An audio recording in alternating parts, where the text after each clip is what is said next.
Watu pada mai. Malawan lagi susah, tadi je apa mulan. Mau lotu, fako. Mau lotu ke fai loteu. Ede mau lau kokoloa. Fada pui. Ke lau mai na famoi. Amen. Furahi ni dalam Himi. Kalau tolong dia orang full banding lah ini, tolu olonim tawiwa, ke o le ro mai ke o hiwa ke mo ai ar of ko fai ma ko ro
mau ni na rena ko so sa pa di phun ma he ban o ma ma ni tingwa ulang ina yo do ke tamai haiwan aro sama ni mau to kau mahara o ko pau sia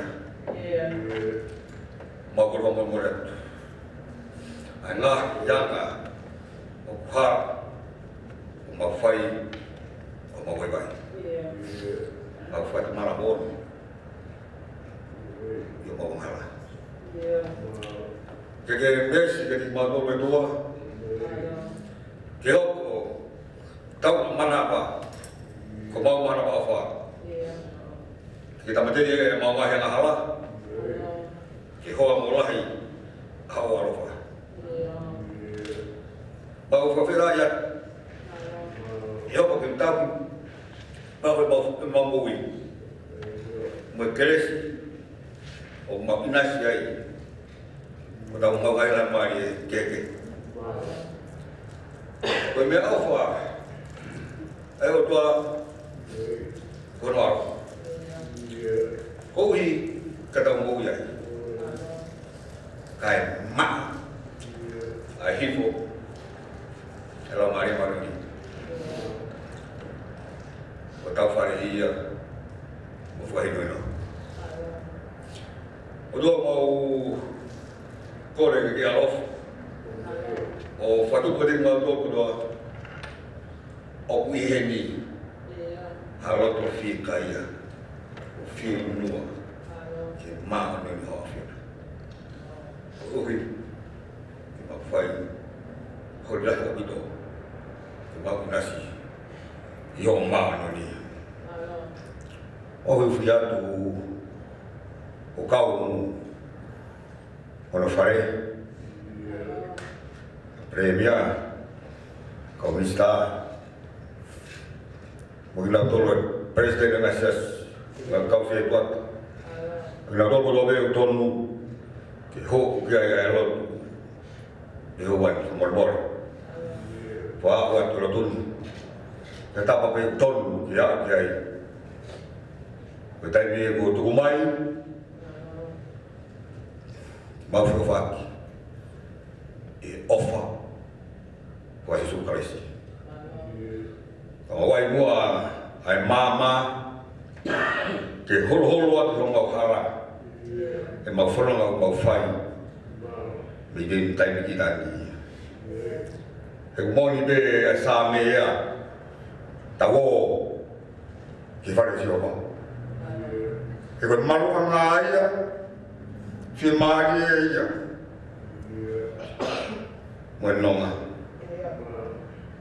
pai na puni mai ik ho sia si o mai gen ta un kamala ka mama siwa mo wa rewa ke mo ko e yo mai to ba fo mo ai nga ko be sia si o hanga mai mo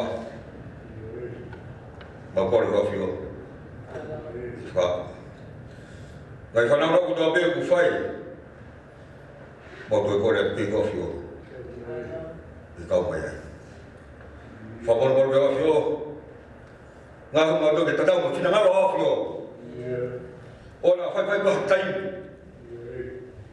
como autónomo no como algo como corre tu vai quando tu faz tá boa fio fai aí mau que ina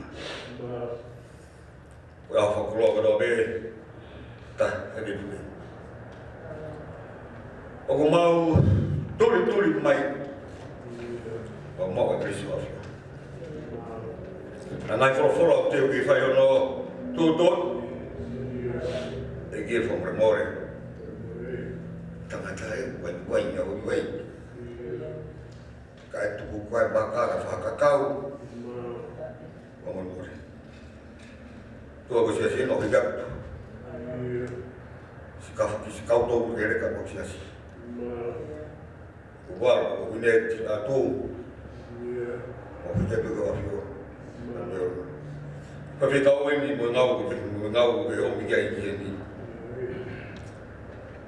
Mawhore e ngai whai aki e tau i siasi. Pena mo koe siasi o tu tau mo whanau ka ulahi o mau loto e mau ilo ku ke tau anga ulahi o tau i au. E mau ki taki te ke reka o whai. Koe alo tu whai ake he ho wani. Kau e te au mai te waki i malafu ai tu ea. O mi ai o nala pari mauna. I whai aki e whakaunga e whai. Ue mua rundu ke tau whia pe mua no koe, tai mua toa pe. Tai mi ki tāniti. Whai aki tā pine ki maupo. Wanga nia ko he au whia e lotu wai wai. Whao lotu pe au whio. Kore kato ka mea nau spaisi kwa whamu. Amen.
Bersama dia bawa. Nefia na behelia kita. Tawo ke fare o si hoa. Ta ko tu ho vae i o loto matai. Matani kolo Jerusalem. Si Jerusalema ko langa. koe kolo mooni, ko whia maunga, utaki, ke taha. Aia nei alu haki ki ai e ngahi matakari o ia. Koe whakamooni ki Israeli ia, ke whai whakawhetaki, ke waka o Sinoma. He nai ani daloni whakamau ia potu ko ia. Koni daloni o e whare o te vika. E mo lotua e merino o Jerusalema. E tu ma rie, a ki nao tolu o ofa ki ate koe. Ofa ke ai ai merino i o loto, puke. E io, ngai palasi, e tu ma rie. Koe uhi, ko hokai ngā, mo hoku ngai kau mea, kau talu. Kalu monu atu mua. Te ria ai whare o Sihowa, ko o tua o tau tolu. E kumi, alelei o o. Alo.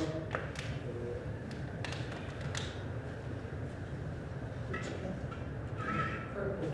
Let's go this side.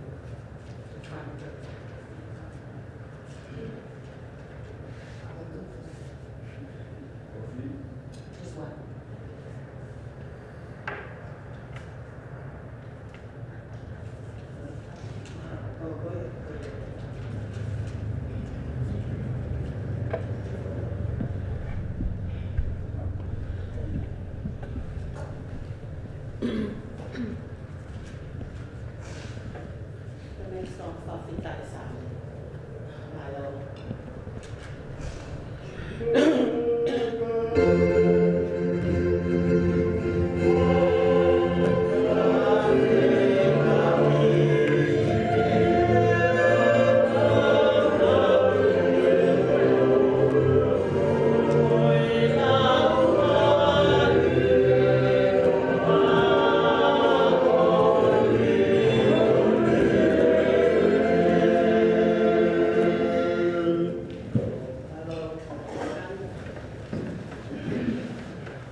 ilo ke laka e ko nga.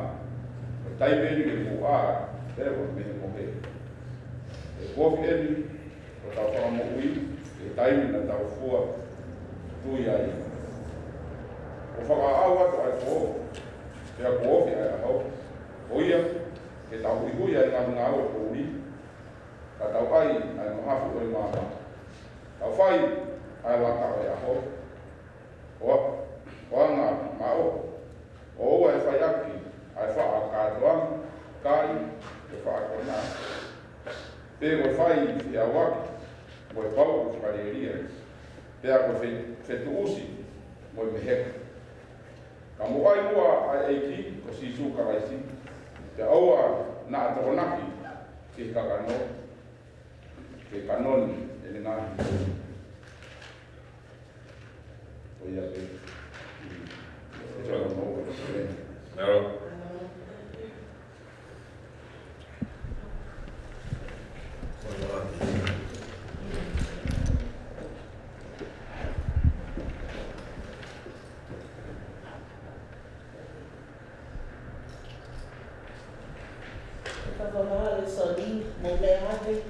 Himi ni manial fang fun mata.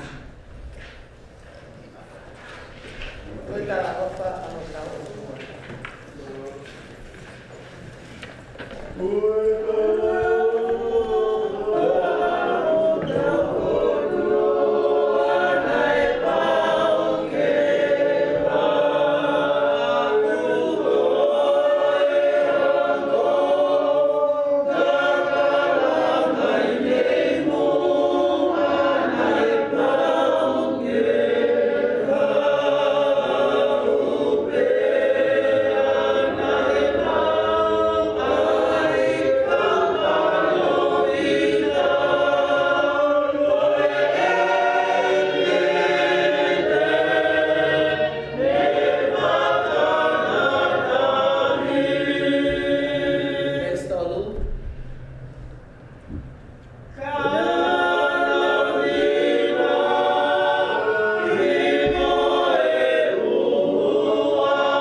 Matthew chapter 23, verse 36.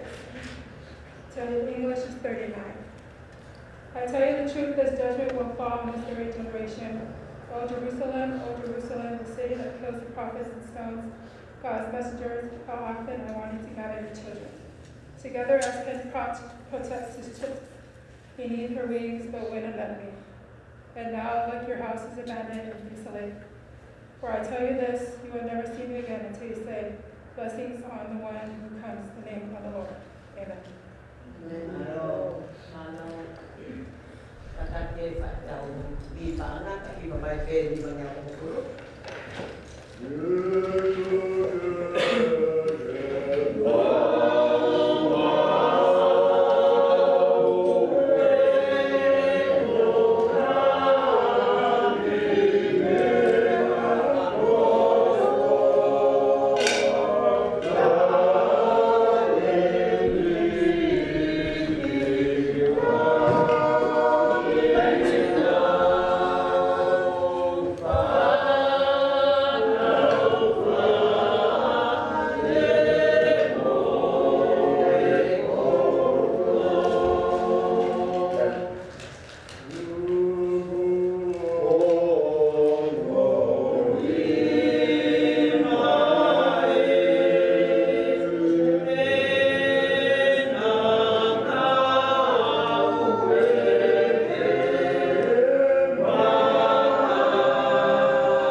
To see all of you this special Sunday for Sapateni.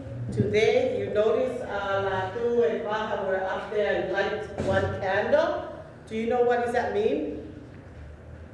Okay, today is Advent Sunday.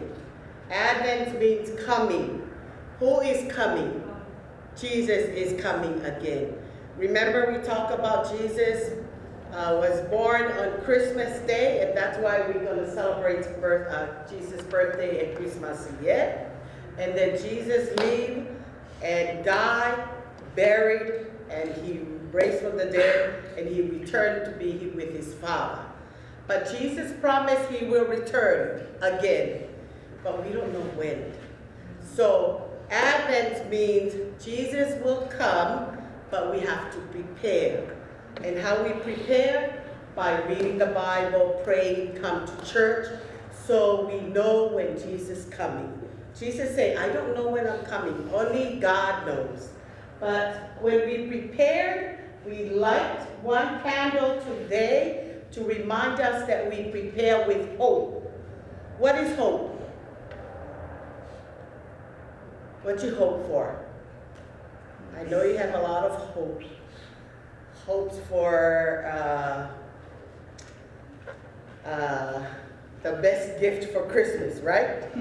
Are you guys thinking about Christmas yet? No? You're still thinking about passing all your classes, yeah? So hope means that you're thinking or expecting something good, right? We'll always hope for better grades. I hope to pass all my classes. I hope that I'll have the best Christmas gift from my parents. I hope that I will have joy, have peace, not only gift, but also have joy and peace and happiness. And I hope that I get to play with my friends after church. I hope that I get to go to Sunday school. So hope is something that you expect, but something good. So the candle today that we light give us hope or remind us that while we're waiting for something good. And that good thing is that Jesus promised he will come again. Next week, Sunday, we'll light the second candle. What is that says on top there? Look over there. There's hope. After hope, then what? Peace. We're waiting for Jesus. While we're waiting for Jesus to come, we wait with peace. Okay? And then what's the third one? Christ is the center candle. But the pink one, it's the third Sunday. What's the fourth one? Joy. That we'll light the candle of joy. That we're waiting for Jesus with joy. Not sad, but with joy and happiness.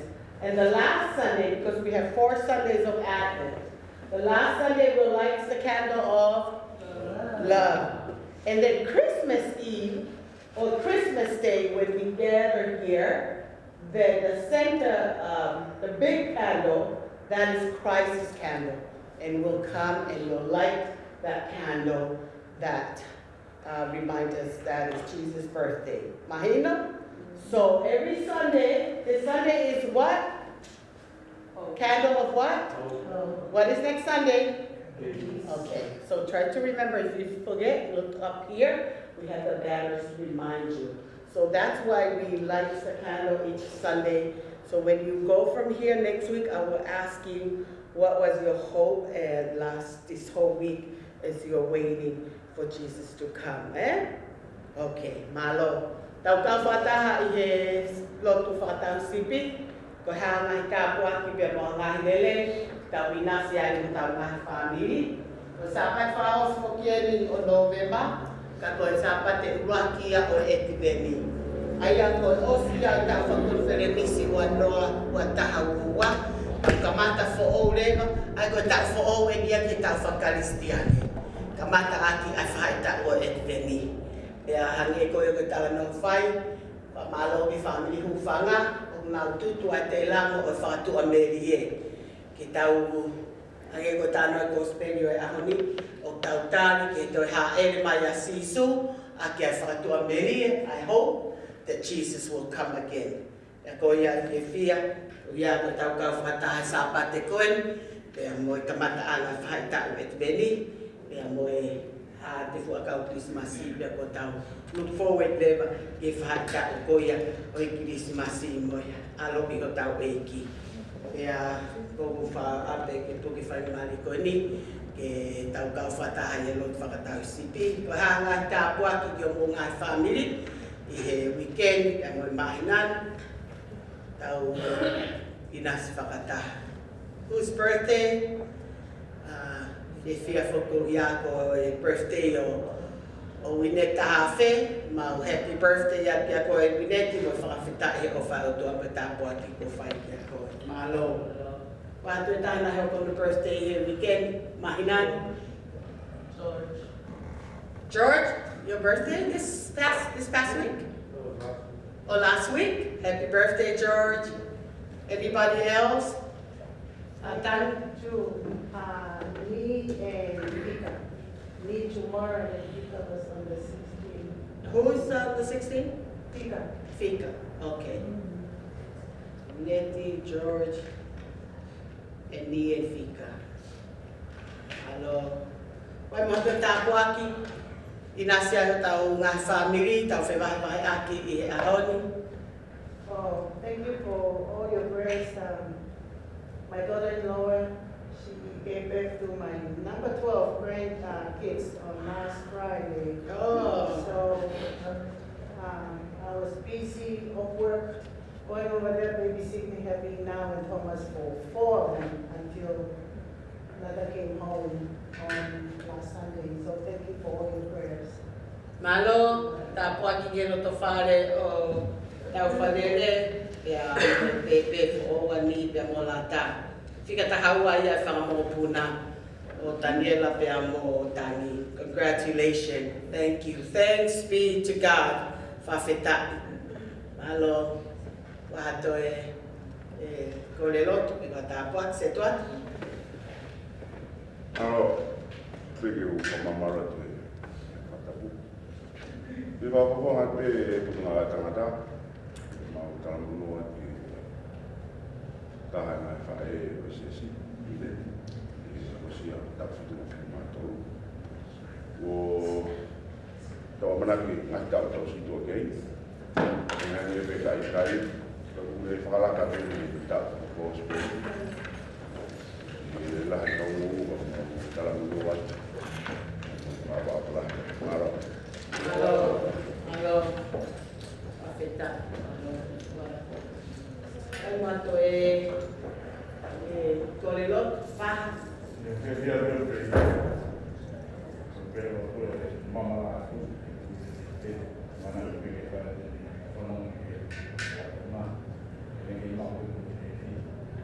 Malo ba. Kapata dia molatu, teu ke fulau ki Tongan pe kai ngatai. Lo tu be kia latu pe amo family ui ai o tua ki taha o Finau lo tu fale tu ideo ki hanonga mo fe mali ki lo tu fale malo ya kawa tu pe mo no ta te ina ko wafu i tau lo tu fafita faat Kawawa kita ibe kita kata mau Malo, waktu sharing, waktu dia Finau kita kau fatah ilo tuan, kaki kiri, malo, Korea tu ke iba mai be o Finau tahu lo tu lagi.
Ke whai pe milangina hono whai tā po kina pe whakamonu i hake.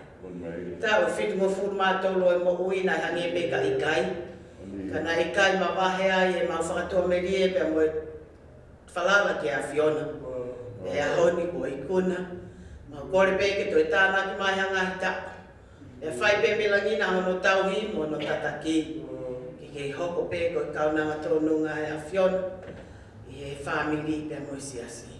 Pe he foki ki a George, pe he foki ki a ni, pe mo fika.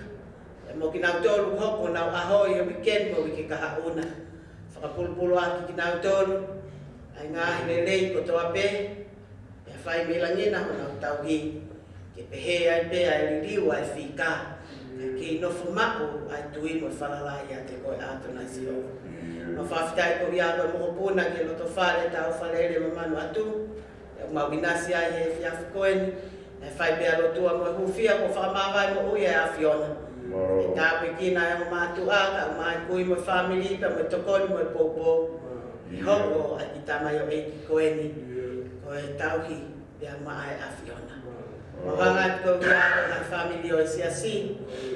Ke a whia mai silatu mo te waki ai wholau. Ai ko uri o tō nai tō hono loto whare ui ai ai taha ngahi ofi whine whita. Ka mau whawhita e o tua ke tō ai taha. Ka koe mau ke iti tuku mai ha ngahi aho ma taimi. E whai ai ai tauhi ke a Fiona. O mea nonga mo whemari e pe atu ke ulo atu ai mama ko kalaisi. O mea nonga mo whemari e kona loto whare. E ki a wafu pe me whaingata whasino. Whai tāpue kina. Tāpue kina pe whakamonu i ako. Ma whanau e o tua, ma o se whaita ua e ako. Whanau i mara e o si poti. Pea pe he pe o tua, ki he mau lau toi whakasapate. Tu pe ke whai milangina, honau whai tāpue kina pe whakamonu i ako. Nai whamili o siasi, pe he ki ho tamai o ekte ne whakahoko e Malanga e ako koen. Mau kamata whaita o Edveni. Ki ke iulo pe ai la mama e whakatua merie mau o ui. E neo mai pe ai po uri ai hala pe mo ngai whaingata a. O koe o tua koe mama o mamani. Ki ke iulo ki te mautolu. E i kai lava he po uri ke ne ikuna hamena. Hangai whamai o tua to ngai whatungia ai Malanga e a koe mo ngai ngawe. Ki whakakato hei mo keresia e a Fiona. Hangai whamai ai o tua tari ai lotu hake atu. Ko ringa tāpa kine hua whao alo, ka ko mau whao mo kui. Amen.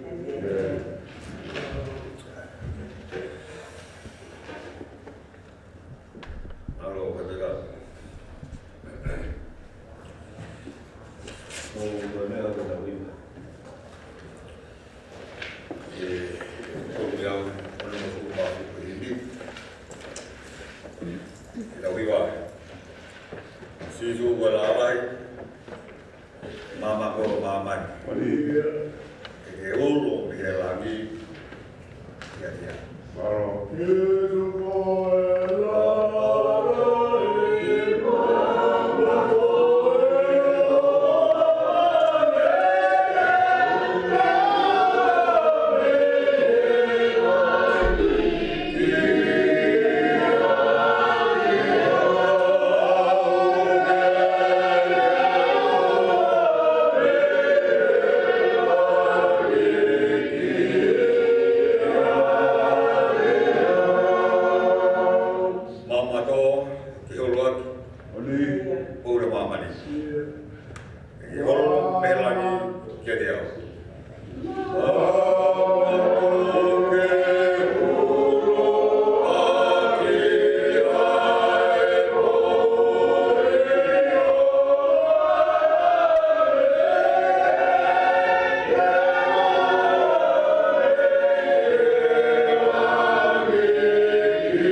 Ke olo me lagi ke deo.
Setuata, Himi.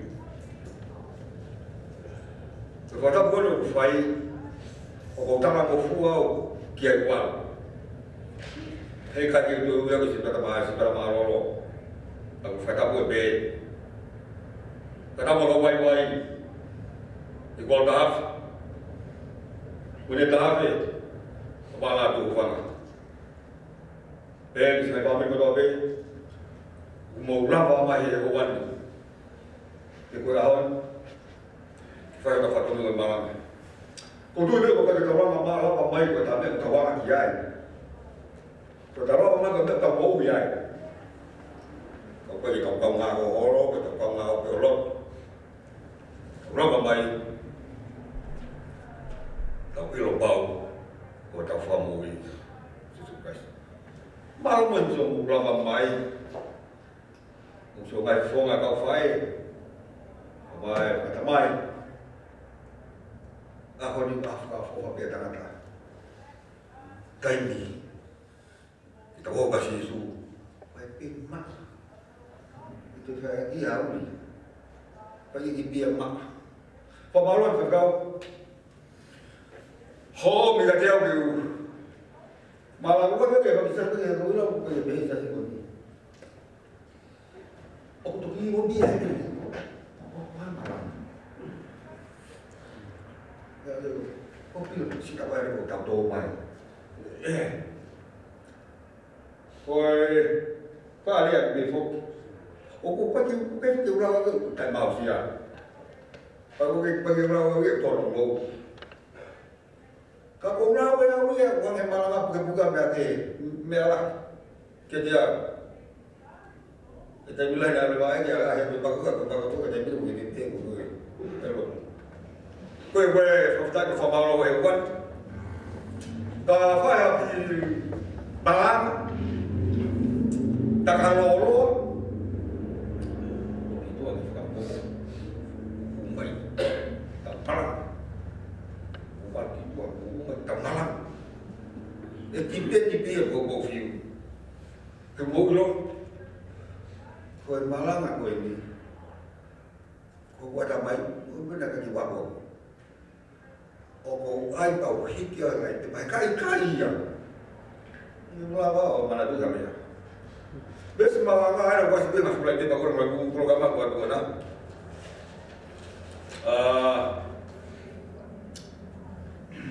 Matiu wahai wafa, kono besi fa. Matiu wahai wafa besi fa. Kau ia ke toka teu di modolo. Ke hoko mai Finau tanga e fai taimi. Aku kan jadi bukan menarik lagi. Main ini yang malu kemudian tu ini. Orang itu biar si muda sendiri mah dia. Pemelu bukan apa lolo. Kalau mari dia boleh jadi pau ke belah dia. Dia pekai. Kamu pau ke saya belah. Kau ingat? Mau Fakaongoongo gitu,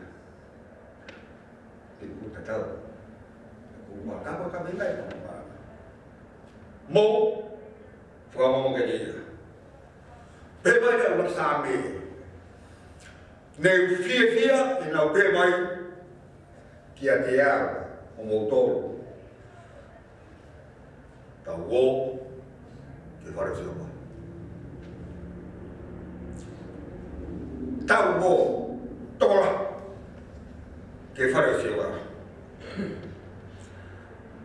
Kau tahu ke mana pun musim lam, kau tu lam yang naik dasi. Kalau betul lam, hebat yang siapa dia betul. Obaya tahu dia, oi ahoni, kopi hasil lain. Dan mau oi lagi. Kau siu. Usir sare mana tu mai tu itu. Kau ngawe dia dia. Kalau tu ada fewi. Tahu lo kau siu sare mana? Kau ramai kau sini. Kalau saya kau bukan di sini. Kau tu apa yang kau nak sini? Wah siu sare mana? Kau aku malu ni kau sini. Aku ikai. Tu ai. Ada pare, kau siu. Aku selalu sari mah, sari, masih boleh begini no. Ngayon, osif pada habis isu mau mana tu ia.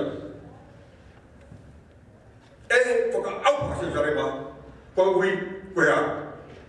Kau dia ke misalnya, kalau kita tuan hari itu tu mana mati, tahu berapa kita tuan dia kita bawa kufir kata ngai baik menyai, dia kau ya kalau kita sama kau, ya. Kau dia ya, dia dari kau sahaja. Tapi dari kau sahaja kau siapa dari mana? Kau dia kau bagus dia ni. Dan musel sare ma heko siasi hol ulu posisi kais ya tanya ini kenapa kita perlu buat sisi kais ya tapi kalau tahu mah bukan masalah itu ya kau ya tahu malu ama tapi kalau lembui aku nak kau mengai sangat tasor. Lama pita yo fua peta la nuai ya. Lama pe buaki ya. Lama pe buaki ya. Nak mau aktif bisa ya.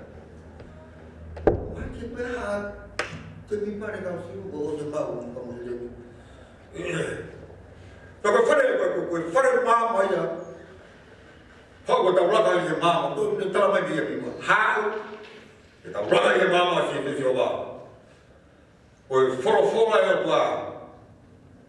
Asia ku magia. Oi fare mama ya kita ulah kali fare mama. Asia wa. Oi foro ton. Foro ton ni lu kia Asia. Ogo sabe, ogo la kan Asia. Foro ton ni Asia lea. Koi Fakaongoongo. fai e mo masai mes. O ko tai foto me ia a vai vai. Ta ko ha ko me lino. Ta. Masih masih. Ilong hata me tilo kono mo ya ba. O be to. Long la da wi ro ga. O be to. Ta ha ba ta bo ya o ha. Oh, ibu no family. Oh, sino ko ba ko ya? Oh, mo family siapa? Ito siapa ko may ay Fakaongoongo ko. Ay ang ko nga oy mowi. So, kaya dia ako to maman ni ko ni. Yo ko matay ko takim. O ko kay hanet ke si ho. O Fakaongoongo. Merino. Tao tôi với siapa? Kata mau ya. Mau mama. Merino. Chưa phụ phần, anh nghe là phụ về phụ, còn có chuyện là bây giờ phải. Quát chúng tôi phải phụ phần thì tổng Merino, không có phải. Cô ấy biết là tôi quát rồi. Tao phải, mẹ mama. Tao chỉ phải đi hiểu rồi. Chưa phụ phần rồi. Phải lăng nữa sao? Tao phải với mẹ của giờ. Lăng thì làm gì vậy? Mấy cái đó cũng phải có cái gì thì làm gì phải làm cái phải đi tao của ha ta tu ở cái tôi phòng phát ông đại học ngoài cái có gì khó có gì khó cái làm gì vậy ông quên cái tao biết cái ai có ông làm mẫu tao phải làm mẫu gì cái tao phụ hay mẹ ông phải sửa bỏ đâu bây giờ đâu rồi đó mà mỗi lời má của bộ đi rồi sao không một quan tâm lên kita tuh lo mà có cái này vấn đề là gì à bạn một ý rồi mà haf ở bộ đi Kita Fakake Musrako so ngau ya ko lu fa ya tan nin so kia ko abi au ya ko bi ko so kia da tan ni ko to ko ha ko lo e to ki po ni ma ko ba ya he ko po ni o mi ku me ko ya ko lo ko kai ha ko mana de ta lo ya ki ta la amala ka ve ko ba pergi orang lain, tak ada apa-apa. Kemudian kondisi. Kemarin kita kata kaya. Mahal lah kata orang ini di mata. Orang kita. Kalau kita juga, kau kerja mana? Kalau tu kau ni kerja apa mana kau ni? Kalau semua orang juga, kau boleh tahu. Ông phải biết là việc của đó phải không phải phải này là cái tôi cũng mới mà đi này tôi tao nói là ở cái gặp mà là tên bộ yêu cái việc này học bổ đi tên bộ yêu cái việc này học bổ đi câu về mà phải mất lên bây giờ phải mà con Merino, Rotoreri, một pakai kakai, off highroad, apa mana debu, tu tak apa dia, tu tak apa kau lah, nanti tak ada lagi dia, tu mana tu dia, tu mana debu, hilang, hilang kata orang, ya, orang tua atau siapa, pandai dia. Hai tu nga o ke tie tui Taki kuna. Ua pesu di ai. Olo ki o mate na ngata. Ua como oi tanata. Fui bia ua bia. Tau fui bita tu vai. Fui a outro tu o ai ta ni tau tu. Foi ua bia. Mate tanata. Mo oi tanata. Hoia ke tapa te te ki modolo. Foke ko hoko mai. Ai whanau tapa tangata. E gai whai e taimi. O ke gai te umo amanaki ka te ia. Tā wawa ni rosi. O uru furoa.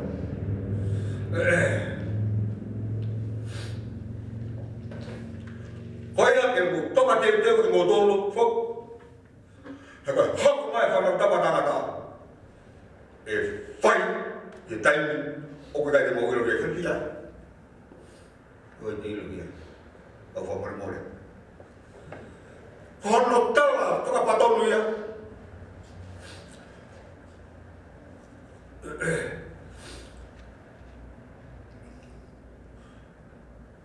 Koe aho ia, nā moe aro. More ke mama. Te ilo kia. Ngata pe. He tamai toka tape. Koe ia kone whaana wa. Ke toka teu. Ka toka te tepe mua. Pea ua, e papai warea, e toi tala teu mai. Ano ke lau? Oua na, mo papai warea, e toi tala teu mai. Kai, e toi tala teu ia. E me hoko mai. Koia, ke te whaha, mo reo. Te koe hoko mai whanau tangata. E whai i taimi, o ke gai, te mo amanaki ke te ia. Mo reo, tau reo. E kai ke tau reo. E ko meu tala mai si. Se mau ki tau. Ke tau mou ta tau. He ku pūri e amui. E o whai ua. Ka kohono tumu. Ke tau whiawhia. E wai hawa ko e mui ka te ia. Pea tau Fakaongoongo. Ki e pūre ka hau. Op i kai pa tau toro. Pūre ka hau. Tala. O kutai ko koe. Ko koe ko au. Koe pure hea hau. O siro rei ni. Pea koe ni pea taimi. Koe pea taimi whamoi. He koe whakamelo o tua. O urau koe ni. Koe ahoia. Koe whamoi. Koe tau mua ia. Hono whakau, ke tau toka teu mahu e ngā pito e lea ko teu. Hono omi he maha koe ni. Tau toka teu, koe taha ia, hoko he taha kia ika. Ai nofo aki tari ko teu, he koe tau paki ia o ni hoko mai, ke ia i ha wāi, taimi. Wāi, taimi, ke tau teu e. Pea koe teu, ki ha. O koe te teu hawhai au. Hoko teu koe ni, ki a, e ha ere mai e o tua. Ki au o e ni. Koe tau whewhapa, pakadau teu koe ha, au o e ni. Koe tau whewhauhi, mo sisu. Vai oa, hai mai. Hạ mày. Ôi ơi. Tao kêu vào mua. Kalau tua toko tahape aku puri kita ini. Aku nak iho kuahiri, pakai aku puri kita bahau. Tapi kita ini aku nak omyai mau tahu dulu. Hoko mai koi ai, whanau tama tangata.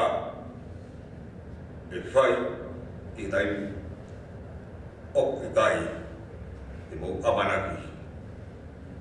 Iai. Koe taimi e kotu mai, koe tau kotoa. I whai, ai o wha. Ape nga mahina. Amen.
fa he po lia he. Fok si su be. Oi ala be. Oni. Vai o se assim. Alo. Vai daqui. O fa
taime o kui kai mohe o ku laka atu.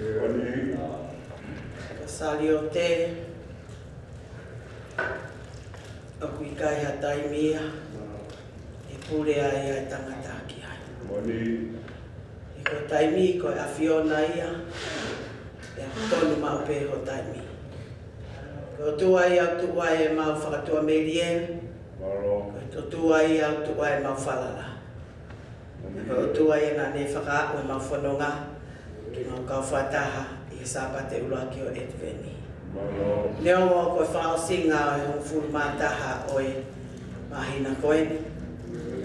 Ka ku mau whakawheta i pe mau whakamalo e mau ilo ko e awhiona ko e kapiteni pia ko koe na ake hanga o hulu hulu ko mau hala aki ai mama ko sisu.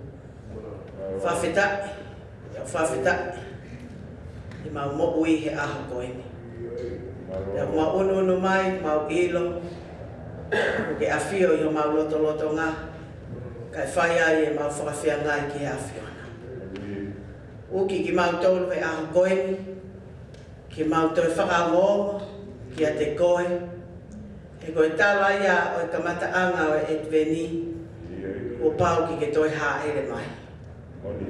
Pea tuku ai e mau whakakaukau mo e mau whanonga pea teu te wai ho mau halahe mau ilo ko e whanonga e kau Viliami ui kai sipa e ko ngai palome si o tuku ma o pea lau ko ngā taingata.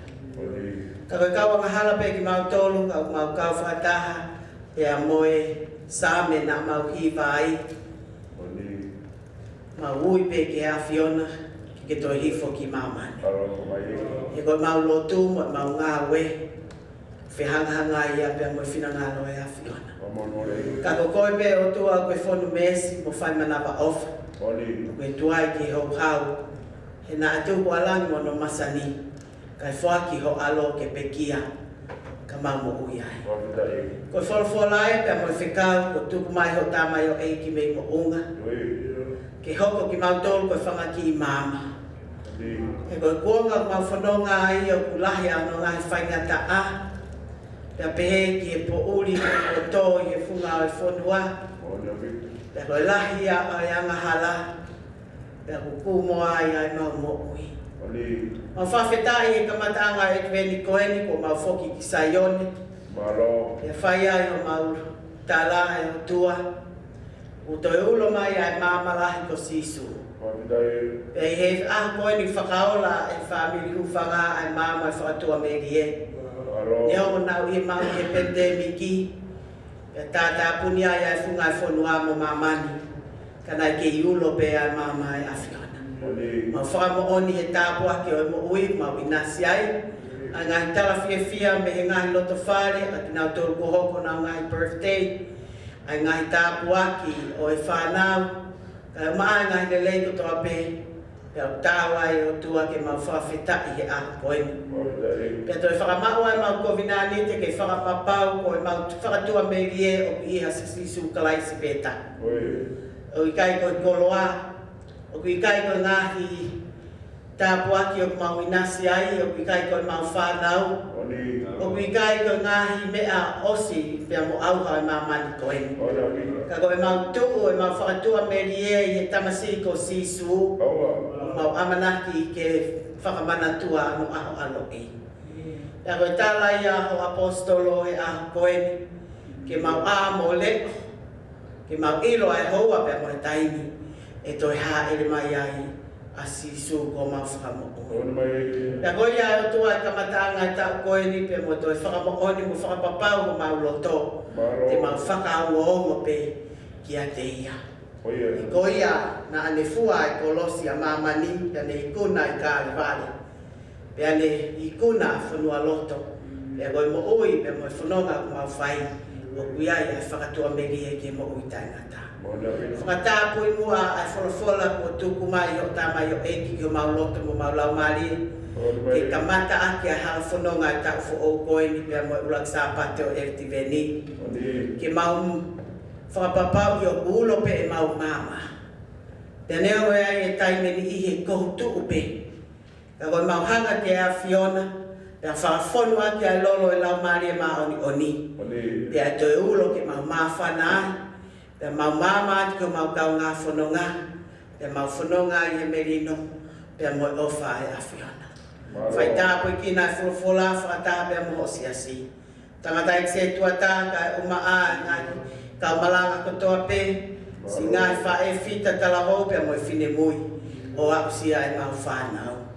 Toi ngāi whatongi a e o tua. Mau te kaki pe ki a Fiona. E kokoe o kuhifo me iai, ai mālohi pia mo eivi, ki whakakakato ati a whakaosinga e taku koeni.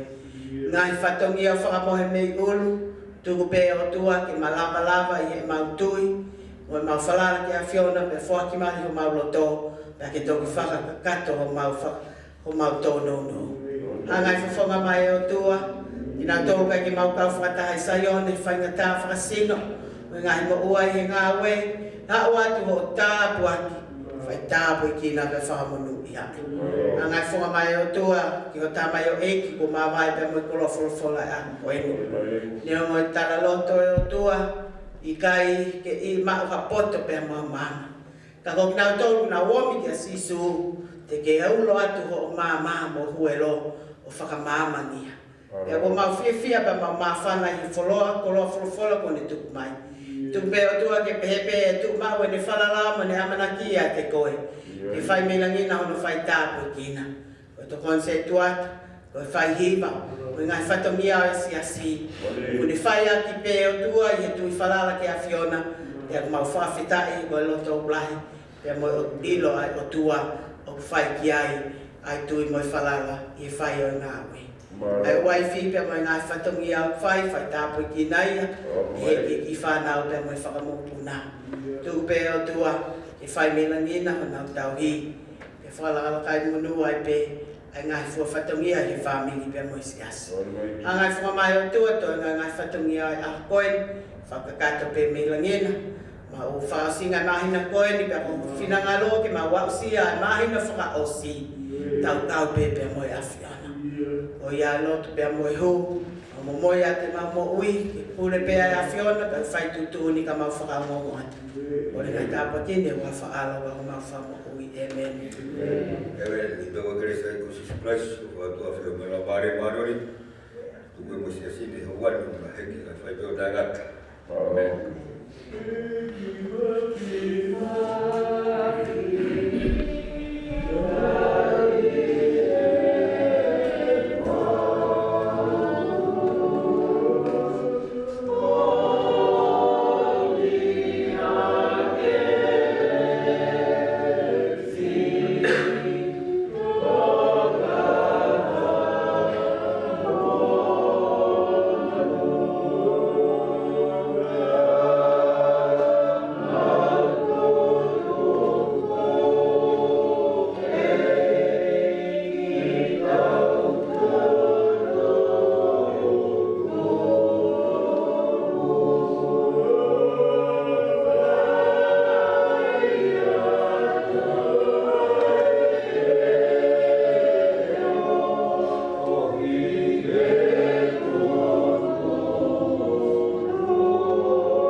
ke ke to ma ki. Ta bu ya biu. O ko ke o ma mala pe ta pa ta ka to o ma ka ke ma kres ya ko. Ya ta ke Fakakata to ta mai ta ya. O ke Fakakata ai na ya. Forma de Fakaongoongo igual de Matiu me torna esse sim o malo atu digo o igoroto me avai o lava Fakakata ai dia Malanga ko ka ponti a coroa aqui esse sim mau ngah mowi di wong o fenu tawa ai fenu ta ke yang ai tau no fo na mowi ola he kau na fonon ola wa ele ia ko komi ya la wa komi ko ele e ko maro atu i ko manant mai tau ho ko tau mai mowi ko na mau e huru tau whanonga, e toi huru atu, tau kaunga mo ui, i anga whanui, tau whai, o malo atu, tau angi la mai, e tau pina i beto e o maamere, ana unu o mo ui, me toi na whanui, kako i tau, e tau whau, tau angi e, o malo atu,